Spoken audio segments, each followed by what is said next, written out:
Hello friends, நான் தான் உங்கள் அப்பாஸ் கிச்சன். இன்றைக்கி வீடியோவில் என்ன பார்க்க போகிறோன்னா, இட்லிக்கு, தோசைக்கு, சாப்பாட்டுக்கு எல்லாத்துக்கும் சேர்த்துக்கிற ஸ்ட்ரென்த்தான கொள்ளு பொடி இன்றைக்கி நம்ம பார்க்க போகிறோம். இதில் முக்கியமாக பார்த்திங்கன்னா வெயிட்டை குறைக்கும், கொலஸ்ட்ராலை குறைக்கும், அதிகமாக அயன், புரோட்டீன், கால்சியம் எல்லாம் இருக்குது. மறக்காமல் நம்ம வீடியோ பிடிச்சிருந்தால் லைக் பண்ணுங்கள், நம்ம சேனலை சப்ஸ்கிரைப் பண்ணுங்கள் மற்றும் ஷேர் பண்ணுங்கள்.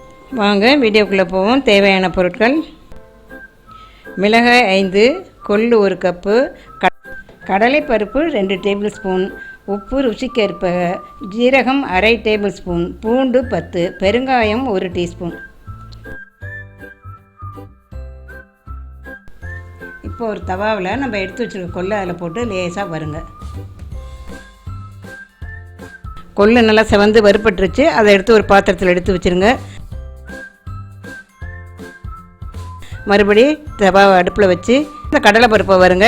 நல்லா வறுப்பட்டு செவந்ததும் எடுத்து அந்த கொள்ளோடையே சேர்த்து கொட்டிக்கோங்க. ஆனால் எதுக்குமே எண்ணெய் விட்டு வறுக்க வேணாம். எண்ணெய் விட்டு வறுத்தா அதனுடைய பயன்லாம் வேஸ்ட் ஆகிடும். ட்ரையாக தான் வறுக்கணும். இப்போது அதேமாதிரியே அந்த 5 மிளகாயை நீங்கள் வறுத்து எடுத்துக்கிறீங்க.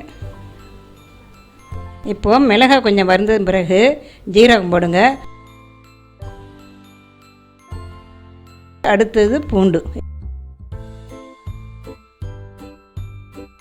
இப்போது பூண்டும் வறுப்பட்டது பிறகு அடுத்து பெருங்காயத்தூள், அடுத்து உப்பை போடுங்க. எல்லாம் போட்டு வறுத்து எடுத்துருங்க.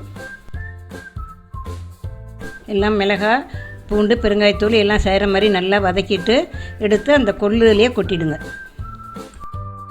இப்போ எல்லாம் ட்ரை ரோஸ்ட் பண்ணியிருக்கோம்ல, அதை எல்லாம் எடுத்து மிக்சியில் போட்டு ஆறுனதும் மிக்சியில் போட்டு பொடி பண்ணுங்கள். நீங்கள் எடுத்து பாருங்கள். பொடி பண்ணதும் நல்லா கொள்ளு பொடி ரெடி ஆகிடுச்சு. இப்போது நீங்கள் இந்த பொடியை சாப்பாட்டில் போட்டு சாப்பிட்லாம், இட்லி தோசைக்கு தொட்டுக்கலாம். எண்ணெய் ஊற்றிக்காமல் தொட்டு சாப்பிட்டிங்கன்னா அதனுடைய பயன் அதிகம். எண்ணெய் விட்டிங்கன்னா கொஞ்சம் கம்மியாக தான் இருக்கும். மறக்காமல் நம்ம வீடியோ பிடிச்சிருந்தால் லைக் பண்ணுங்கள், நம்ம சேனலை சப்ஸ்கிரைப் பண்ணுங்கள் மற்றும் ஷேர் பண்ணுங்கள். நன்றி, வணக்கம்.